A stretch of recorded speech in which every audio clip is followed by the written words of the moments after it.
A new Commission, a new European Parliament and a new US administration. What does this all mean for the future of Europe?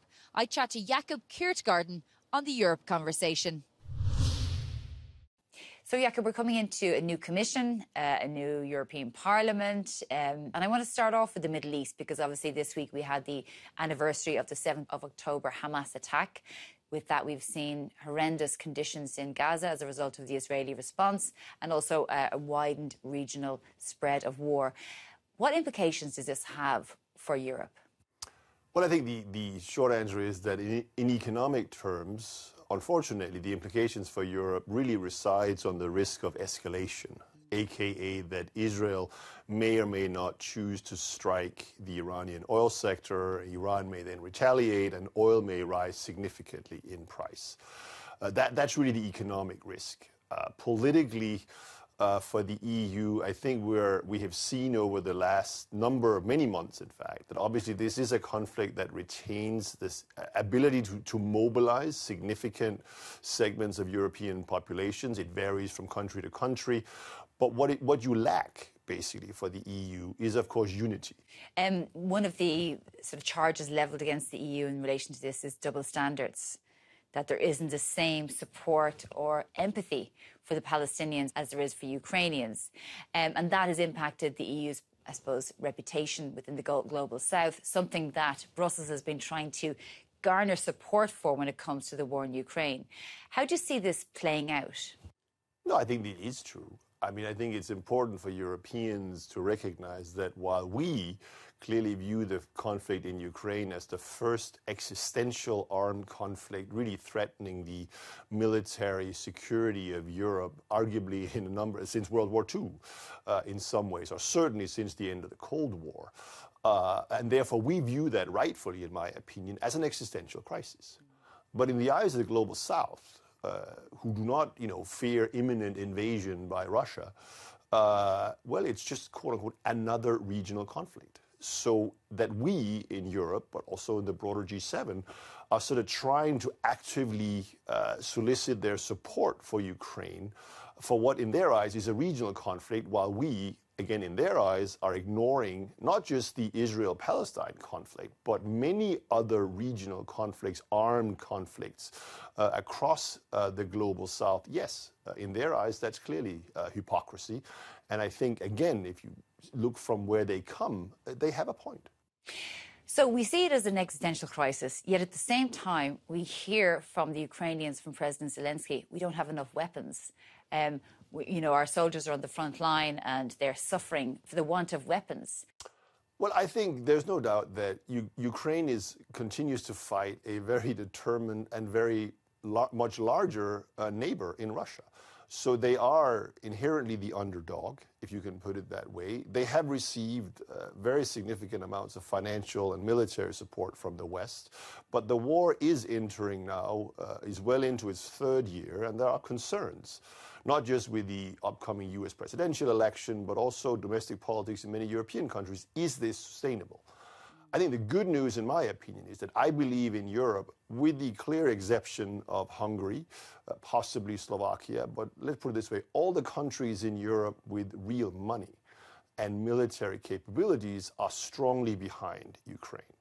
I suspect that situation will persist precisely because we do have to view this conflict as an existential one, because I think it is naive to assume that if Russia were to prevail in Ukraine, that they would, quote unquote, just stop at those 4 provinces that they have already annexed. But at the same time, we've heard from President Zelensky, he has his vision for ending the war, his victory plan, which he presented at the United Nations General Assembly, at Ramstein in Germany to NATO allies. And the response has been tepid. There's no complete embrace of this response from the United States, which hasn't said it can give support for example, the use of long-range weapons into Russian territory. We've heard Chancellor Scholz saying Germany would never agree to that. And what we do know of the plan is that it's very offensive. So it doesn't appear that the allies are, foursquare behind Zelensky on this. I think you need to have Russia put under military pressure. And I think that is really what this plan strives to do. That will require, clearly in the eyes of President Zelensky and the Ukrainian government, the ability to strike strategic targets with Western weapons deep in Russian territory.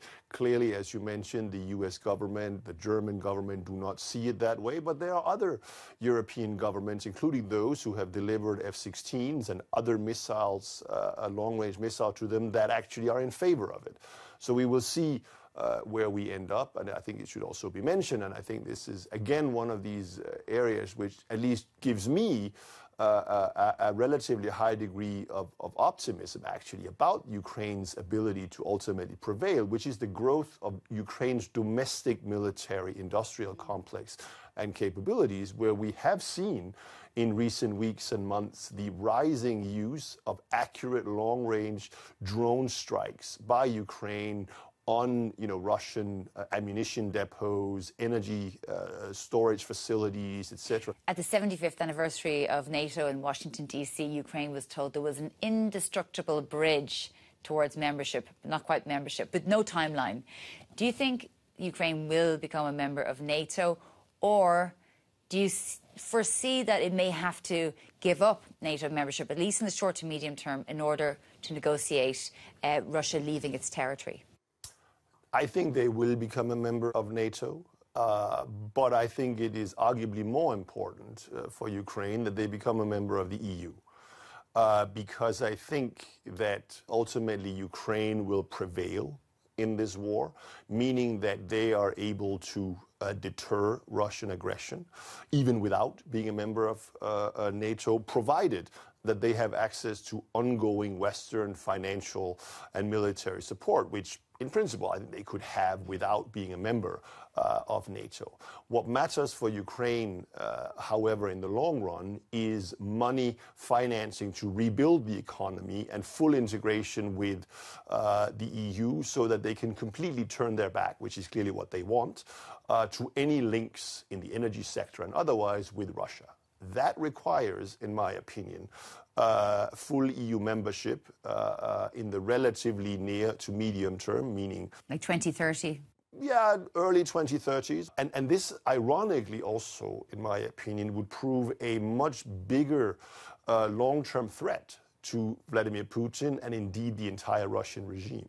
Because what this would provide Ukraine was an opportunity to become, I would argue, a fast-growing market economy-based democracy, fully anchored in the EU, clearly showing the Russian population that, there is an alternative to the autocracy perpetrated on them by Vladimir Putin and his likely successors. Do you not think countries like Hungary will go out of their way to block Ukraine's accession every step of the way, which we've seen so far? Viktor Orban will try to curry favor with his true political masters, which are, in my opinion, in Moscow and increasingly also in Beijing. He may try that, but ultimately, we are now seeing the growth of, domestic opposition parties in Hungary.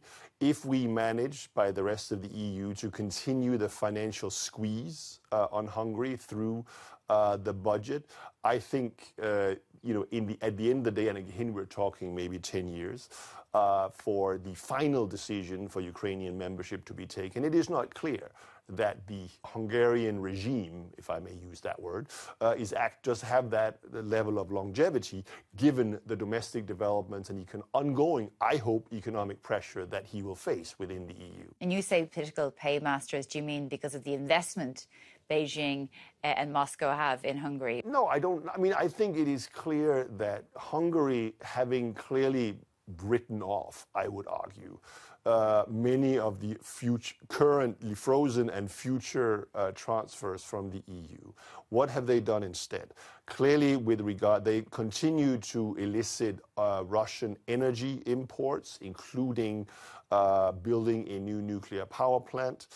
With the case of China, he has signed, among other things, clearly, in my opinion, to continue to offer a, if you like, uniquely politically preferred destination for Chinese investment in the EU, a security treaty with China that allows Chinese police officers to patrol with Hungarian police officers on the streets of Hungary.